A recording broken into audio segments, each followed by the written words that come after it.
दिनों तक रोए। अल्लाह करे उम्मती भी कभी कभी हुजूर की याद में रोए।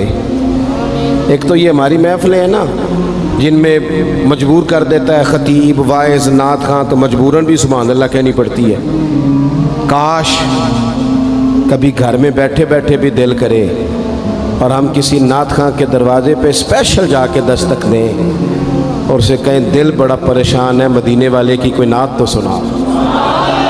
कभी ऐसा भी हो ना कि घर में पैसे ना मिलने पे तो टेंशन होती है और कोई मुकदमा आ जाए तो परेशानी होती है, लड़ाई हो जाए तो होती है। कभी यूं भी तो हो ना रात को अब्बा जी रो रहे हो बिस्तर पे और बड़ा रो रहे हो और तड़प के रो रहे हो, बच्चे आके अम्मा से पूछें क्या मसला है हमारे अब्बा को, कोई परेशानी है, कोई डॉक्टर को बुलाएं, कोई दुख है।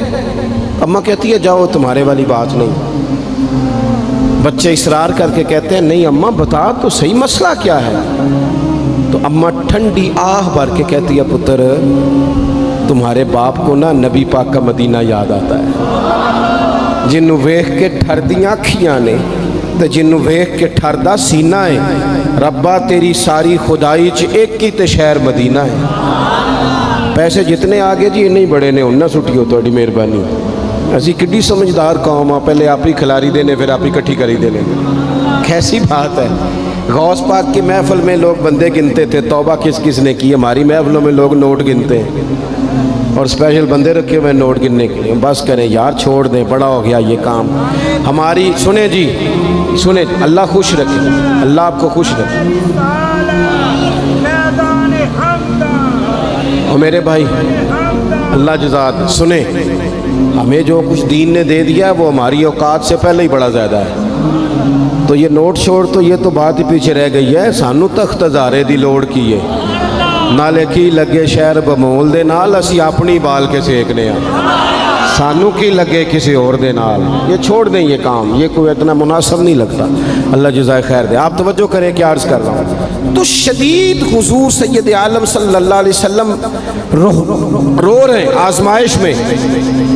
उम्मत की आजमाइश को देखकर हुजूर रो रहे हैं कि उम्मत आजमाइश में। हज़रत जिब्रील ने जाके अर्ज़ की या रसूलल्लाह वो जो ख़ास हसासियत है ना हुजूर की तबीयत में उम्मत के हक़ में, उसके लिए हुजूर रो रहे हैं। तो रब करीम ने क्या पैगाम दिया, कहा कह दो महबूब से जाके वाला सौफ युती का रब्बु का फतरदा, महबूब रब आपको इतना देगा कि आप अपने रब से राज़ी हो जाएंगे। राज़ी किया जाएगा उम्मत के हक़ में। और हुजूर फरमाने लगे जब तक सारी उम्मत जन्नत में नहीं जाएगी मैंने राज़ी नहीं होना। हुजूर का ये रिश्ता हसासी, चूँकि हमारे पास तो अब हम बाज़ दफ़ा लगता है कि ज़्यादा आलिम हो गए लोग, तो हमारी दीवारों पर ना स्कूलों की दीवारों पर अंग्रेज़ों के कौल भी अब लिखे हुए हैं। तो कई दफ़ा पूछने को दिल करता है इंतज़ामिया से कि हदीसें सारी याद हो गई हैं बच्चों को, जो तुम्हें अब कौलों की ज़रूरत पड़ गई वो भी गैरों के अक़वाल तक तुम आ गए हो। इस कौम को तुमने हुजूर के फरामीन सारे सुना लिए। ओ खुदा के बंदो, हुजूर ने तो इतना हसास करके ये रिश्ता बताया है कि बारीक बारीक नुक्ते भी समझाए। ये काम ना करना दोज़ख में चले जाओगे, ये काम करना तुम्हारा फ़ायदा। एक एक बात खोल के बयान की। उम्मत के पास टाइम ही नहीं है हदीसें पढ़ने का, वक्त ही नहीं है। हमारा तो मिजाज बन गया नुक्ते सुनने सुनाने का। नुक्ते वो हमारा नकीबे महफिल स्टेज पे भाग के उधर जाता है, फिर भाग के इधर आ जाता है। वो क्यों लगा, कहता मैं जुमला देने लगा। ओ खुदा के बंदे तू जुमला रहन देखा, तू कोई आयत दे, तू कोई हदीस पाक पढ़। और फिर वो बाज़ों का मैं तो चूँकि कमज़ोर सा बंदा हूँ तो वो जब 50 को दफ़ा कहते हैं ना तैयार हो जाओ जुमला देने लगा, तो ऐसे लगता है जुमला नहीं आएगा कोई एटम बम भी आएगा। भाई तू दे दे जो तूने देना, इतना परेशान तो किस बात का हो गया। और फिर सारे कह रहे हैं जितने आए, नकीब नात खां खतीब सब कह रहे हैं सारा कुरान हुजूर की तारीफ़ है। तो फिर पढ़ना चाह रहा है तू भी, तू पढ़ कोई भी नहीं रहा, कह ही जा रहा है अपनी ज़िंदगी के अंदर। हुजूर ने जो हमें असबाक दिए, जुमे वाले दिन टाइम पे मस्जिद जाया करो। मौलवी नकम्मा भी हो ना मेरी तरह का, आप वक्त पे जाएंगे तो वो जल्द तैयारी शुरू कर देगा। आप आखिरी 10 मिनट जाते हैं तो वो क्या मौलाना दीवारों को तकरीर सुनाए। तैयारी करें, हुजूर के फरामीन सुने। और नबी पाक सल्लल्लाहु अलैहि वसल्लम ने जहाँ जहाँ हमें असबाक पढ़ाए हैं वो उस रिश्ते की हसासियत को देखें। چونکہ حضور نے بڑا حساس رشتہ بنایا امت سے، تو پھر امت کے دل بھی حضور کے حق میں بڑے حساس ہیں۔ اپنے مزاج کے لحاظ سے نا نرم طبیعت کے آدمی حضرت صدیق اکبر۔ کچھ لوگ نرم ہوتے ہیں نا بیچارے، جو گیا مان لی، جو گیا مان لی، ان کو لوگ تنگ بھی بڑا کرتے ہیں۔ یہ بھی میں آپ کو بتا رہا ہوں۔ وہ جس بندے کا پتہ ہوتا ہے نا کہ جناب اس کے پاس گئے تو یہ اکثر تارے شاٹ بھی رہتی ہیں، تو وہاں ذرا جاتے بھی لوگ تھوڑی احتیاط کرتے ہیں۔ حضرت ابو بکر صدیق طبعاً نرم طبیعت کے تھے، کشادہ روئی، خندہ پیشانی مزاج کا حصہ تھا۔ وہ دیر تک صبر کرنے کے عادی تھے، لیکن ایک دن ان کے والد آئے جناب ابو قحافہ رضی اللہ تعالیٰ عنہ، بعد میں انہوں نے کلمہ پڑھا۔ ایک دن حضور کی بارگاہ میں شکایت لے کے آئے۔ اب کسی اس بندے کی شکایت آ جائے نا جس کی توقع نہ ہو، جس سے توقع نہ ہو۔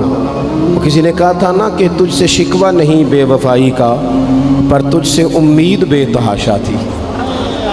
تیرے اوپر امیدیں بڑی تھیں، تو نے یہ جو کام کیا نا یہ تھوڑا عجیب لگا ہے، تجھے نہیں کرنا چاہیے تھا۔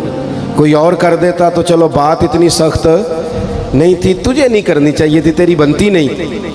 حضرت صدیق اکبر طبی طور پر نرم آدمی، لیکن ان کے والد آئے حضور کی بارگاہ میں، اور بزرگ ہیں اور نابینا ہیں اور لاٹھی تھامے ہو، اور انہوں نے بڑی عجیب بات کی، کہا یا رسول اللہ حد ہو گئی، آج تو ابو بکر صدیق نے مجھے تھپڑ مارا ہے، تھپڑ مارا ہے۔ یہ ابھی وہ مسلمان نہیں تھے، شکایت آئی، کریم محبوب علیہ السلام کے گرد جتنے لوگ کھڑے تھے محو حیرت ہو گئے کہ ابو بکر صدیق یہ کام کریں گے۔ حضور نے فرمایا بلاؤ نا جناب صدیق کو، حاضر بارگاہ ہو گئے، ہاتھ باندھے، نظر جھکائیے۔ حضور نے فرمایا ابو بکر لوگوں کو تو یقین ہی نہیں آ رہا، تم نے تھپڑ مارا باپ کو؟ خاموش کھڑے، خاموش۔ کریم نے فرمایا ابو بکر سن رہے ہو میں نے کیا کہا، باپ کو مارا ہے؟ چپ کھڑے۔ تیسری دفعہ حضور نے فرمایا بولتے کیوں نہیں؟ انہوں نے نا گردن اٹھائی، آنسو ٹپ ٹپ داڑھی پہ گر رہے، رو کے عرض کرنے لگے یا رسول اللہ باپ سے کہیں خنجر لے کے میرا گلا کاٹ دے، میں سی نہیں کروں گا، پر اس نے نا آج آپ کے بارے میں بات کی ہے، آپ کی شان اقدس کے بارے میں کچا جملہ بولا ہے، آپ کے بارے میں کمزور بات کی ہے۔ یا رسول اللہ میں سارا کچھ سہ سکتا ہوں، پر آپ کا اور میرا رشتہ، حضور آپ کی اور میری بات، تن تندور تے ہڈیاں بالن، اسی ہاں نال تپایا، کپ کپ مکیاں پیڑے کیتے، اتوں عشق پلیتھن لایا، تن دا سالن تے من دی ہانڈی، لون صبر دا پایا، غلام فریدہ میں ساری تیری، تینوں وجہ یقین نہیں آیا؟ فرمانے لگے، عرض کرنے لگے یا رسول اللہ صلی اللہ علیہ وسلم انہوں نے آپ کے بارے میں بات کی ہے، شکر کرے میرے ہاتھ میں تلوار نہیں تھی، ورنہ میں باپ کا سر کاٹ دیتا، اس لیے کہ ہر چیز برداشت ہے، محبوب کی شان کے بارے میں کوئی بات کرے یہ امت کو برداشت نہیں ہوتی، ہم یہ کیسے قبول کریں، کیسے اس بات کو قبول کریں؟ عزیز بھائی اس رشتے میں حساسیت، آپ دیکھیں صحابہ نا اس حساسیت، اور صرف ناموس رسالت کے مسئلے میں نہیں، ہر مسئلے میں وہ حضور کے حق میں حساس